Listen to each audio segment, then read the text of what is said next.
بسم اللہ الرحمن الرحیم۔ السلام علیکم۔ امید ہے ناظرین آپ خیریت سے ہوں گے۔ ناظرین کرام، آپ نے بہت ساری کہانیاں سنی ہوں گی، لیکن آج ہم آپ کو حقیقت پر مبنی ایک کہانی سنانے جا رہے ہیں جس میں شہناز اور اکبر کا کردار ہے۔ ناظرین کرام، شہناز فرماتی ہیں، میں بہت تنگ تھی اس انسان سے، اپنی قسمت پہ رویا کرتی تھی، ہر وقت خود کو اذیت دیتے رہنا میرے سینے میں ایک آگ جلا کرتی تھی۔ بھلا میرے ساتھ ہی کیوں آخر یہ سب ہوا؟ وہ نہ کوئی کام کرتا تھا، نہ کسی قسم کی کوئی ذمہ داری نبھاتا تھا۔ میں اس سے بیزار ہو چکی تھی۔ کہنے کو وہ میرا شوہر تھا، لیکن بس باتوں کی حد تک۔ سارا دن بازار میں دوستوں کے ساتھ بیٹھتا تھا، کبھی تاش کھیل رہا ہوتا تو کبھی گپ شپ لگاتا رہتا۔ میں اسے جب بھی کوئی کام کرنے کا کہتی تو بس اتنا کہتا، تم کو کھانے کے لیے مل رہا ہے نا، پھر کیا تکلیف ہے تم کو؟ میں اسے سمجھاتی، زندگی میں اور بھی بہت سی ضروریات ہوتی ہیں، صرف کھانا پینا ہی نہیں۔ ہمارے اب 2 بچے ہو چکے ہیں، یہ کل کو اسکول بھی جائیں گے، ان کے اخراجات ہوں گے، کون کرے گا پورا؟ وہ مسکرانے لگتا، وقت آئے گا دیکھا جائے گا، تم ابھی سے فکر نہ کرو۔ میں اپنے دوستوں کو دیکھتی تھی، ان کے شوہر نئی موٹر سائیکل، کبھی نیا موبائل، کبھی باہر ڈنر کے لیے جا رہے ہوتے تو کبھی گھر میں کوئی پارٹی کر لیتے، اور ایک میں تھی، 2 وقت کی روٹی بھی مشکل سے مل رہی تھی۔ کبھی جو کچھ پیسے مانگ لو تو رونا دونوں شروع ہو جاتا۔ میں بہت تنگ تھی، دل چاہتا تھا بچوں کو لے کر خودکشی کر لوں، لیکن کیسے کر سکتی تھی؟ بچوں کی طرف دیکھتی، خاموش ہو جاتی۔ میں اس سے دور ہونے لگی، دل چاہتا تھا اس سے کہیں دور چلی جاؤں۔ جانتے ہو کیوں؟ وہ خود کو سجا سنوار کر بھی نہیں رکھتا تھا۔ اس سے سگریٹ نسوار کی بدبو سی آتی تھی، اور مجھے اس بدبو سے نفرت ہونے لگی تھی۔ میں اسے سب چھوڑنے کا کہتی تو میری بات کو جھٹلا دیتا۔ وہ گھر آتا، مجھ سے کھانا مانگتا، میں صاف انکار کر دیتی، کھانا نہیں بنایا، تھوڑا سا بناتی بچوں کو اور خود کھا لیتی۔ وہ شاید جانتا تھا میں یہ سب جان بوجھ کر کرتی ہوں۔ میرے پاس بیٹھنے کی کوشش کرتا، اس سے جھگڑنے لگتی، اسے تانے دیتی، اسے بے عزت کرتی۔ وہ میری طرف دیکھتا، پھر گالی دے کر کہتا، بکواس کرتی رہو، تمہاری عادت ہو چکی ہے۔ جب وہ چلا جاتا میں رونے لگتی، اللہ سے ہزاروں شکوے کرتی، آخر میں ہی کیوں اس جہنم کی حقدار ٹھہری؟ میں تو کوئی گناہ بھی نہیں کیا۔ مجھے کبھی امی کے گھر جانا ہوتا تو اس سے پیسے مانگتی، ہزاروں باتیں سناتا، پھر آخر 1000 2000 نکال کر مجھے دیتا اور کہتا، بہت فضول خرچ ہو گئی ہو تم۔ جب بھی امی کے گھر جانا ہوتا لڑتے جھگڑتے ہی گئی۔ وہاں امی بہن بھابھی سب کہتے ہیں، پارلر جایا کرو، اپنا خیال رکھا کرو، دیکھو رنگ کتنا پیلا پڑ گیا ہے۔ میں چپ ہو جاتی، آخر کیا بتاتی، میرے نصیبوں کو آگ لگانے والا میرا شوہر ہی ہے، جو میری زندگی کو جہنم بنائے ہوئے ہیں۔ بڑی بہن کا شوہر دبئی جاب کرتا تھا، وہ اپنی بیوی کے لیے ایپل والا موبائل لے کر آیا۔ آپی مجھے دکھا رہی تھی، دیکھو شہناز، ₹1,00,000 کا موبائل گفٹ کیا ہے تیرے جیجو نے۔ میں حسرت بھری نگاہوں سے دیکھنے لگی، ایک آنسو پلک کو نم کر گیا۔ کاش کبھی مجھ پہ بھی ایسی قسمت مہربان ہوتی، کاش اللہ نے میرے بھی نصیب ایسے لکھے ہوتے۔ بچے اب بڑے ہو رہے تھے۔ ایک دن بچوں کی وجہ سے میری جیٹھانی اور دیورانی سے جھگڑا ہو گیا۔ جیٹھانی نے کافی تانے دیے، تیرے بچے میرے گھر سے 2 وقت کھانا کھاتے ہیں، یہاں رہتے ہیں، اتنے غیرت مند ہو تو ان کو کھلاؤ نا۔ میں بہت روئی تھی، میرا شوہر تو ہے ہی بے غیرت۔ جب اکبر گھر آیا تو میں نے اسے بتایا کہ آج گھر میں اتنا تماشا ہوا ہے، انہوں نے تانے دیے ہیں اور تم بے غیرت بن کر گھومتے رہو بس۔ وہ بھائی کے گھر گیا، وہاں سب کے ساتھ جھگڑنے لگا، میرے بچوں کو گالیاں دینے والے تم کون ہوتے ہو؟ بات جب بڑھی تو میرے شوہر نے ان سے کہا، مجھے الگ کر دو، بس گھر میں دیوار کھینچ دی گئی۔ بچوں کو گود میں لے کر کہنے لگا، اب ان چاچو لوگوں کے گھر نہیں جانا، بھوک لگے تو ماما سے کہنا کھانے کا، گالیاں دینے لگا، میرے بچوں کو ڈانٹتے ہیں۔ میں تلخ لہجے میں بولی، اب تو کچھ شرم کر لو، اب تو کچھ کام دھندا کر لو۔ بولا، کیا تم ہر وقت میرے پیچھے پڑی رہتی ہو؟ کبھی پیار سے بات کر لیا کرو، جب دیکھو مجھے تانے دیتی رہتی ہو۔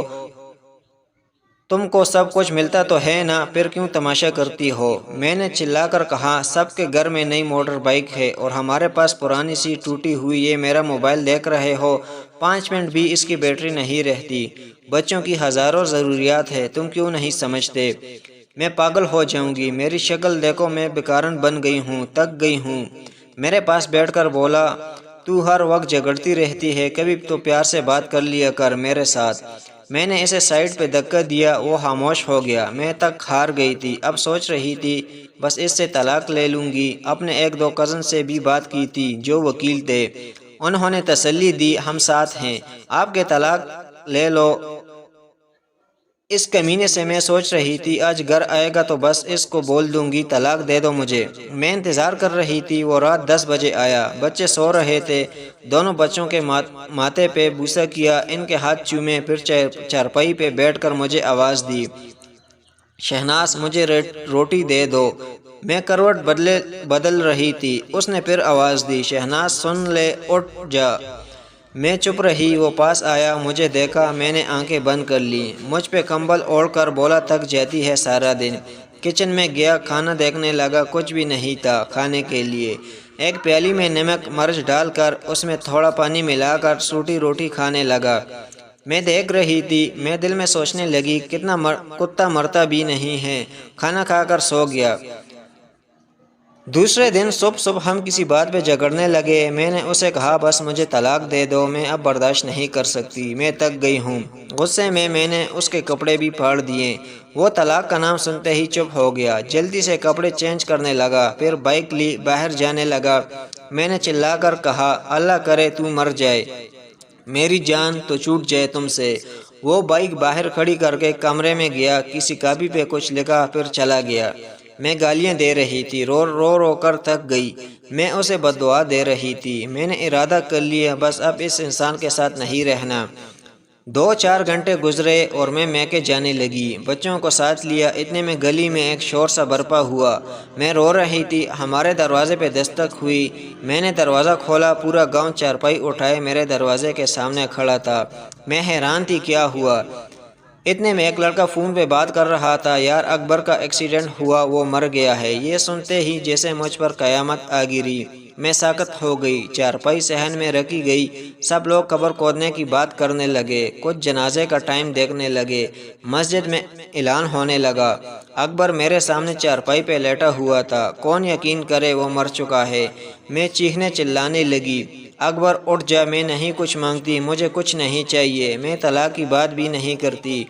میں اس کے پاؤں چومنے لگی، اکبر اٹھ جا، میری جان اٹھ جا، دیکھ میں کہیں نہیں جا رہی، مجھے تیرے ساتھ ہی رہنا ہے، میں بھوکی پیاسی رہ لوں گی، مجھے یوں چھوڑ کر نہ جا، میں کھانا بنا کر لاتی ہوں، بھوک لگی ہے تم کو۔ لیکن اب بہت دیر ہو چکی تھی، اب وہ مجھے چھوڑ کر جا چکا تھا۔ میں چیختی رہی، لیکن وہ مینو مٹی تلے جا سویا۔ اس کے جانے کے بعد مجھے دنیا کے رنگ نظر آنے لگے، مجھے رشتے بدلتے دکھائی دینے لگے، پھر جو اپنے تھے وہ سب منہ موڑنے لگے، مجھ پہ دنیا نظریں کسنے لگی، بچے بابا ڈھونڈنے لگے۔ اب کون ان کا نیند میں آ کر ماتھا چومے گا، کون مجھے آواز دے گا، کون میرے طرح لہجے برداشت کرے گا۔ مجھ سے مکان چھین لیا گیا، جو حصہ بنتا تھا وہ بھی نہ دیا۔ میں اکبر کے بعد در بدر ٹھوکریں کھانے لگی۔ اب بچے بھی کچھ فرمائش نہیں کرتے، وہ جانتے ہیں بابا اب نہیں رہے۔ میرے سگے بھائی بھی منہ موڑ گئے، میں لوگوں کے گھروں میں نوکرانی بن کے کام کرنے لگی۔ ایک دن مجھے اس کی ڈائری ملی جس پہ لکھا تھا، شہناز سے شادی کر کے بہت خوش ہوں، شہناز سے بہت پیار کرتا ہوں، وہ پاگل ہے، بالکل سمجھتی ہی نہیں، جھگڑتی رہتی ہے، دیکھو آج اس نے مجھے کھانا نہیں دیا، وہ کہتی ہے مہنگا موبائل لا کر دو، اسے کیسے بتاؤ نہیں لا سکتا، آج میرے بچوں کو میرے بھائی نے گالی دی، میں بہت رویا ہوں، میرے بچے میری جان ہیں۔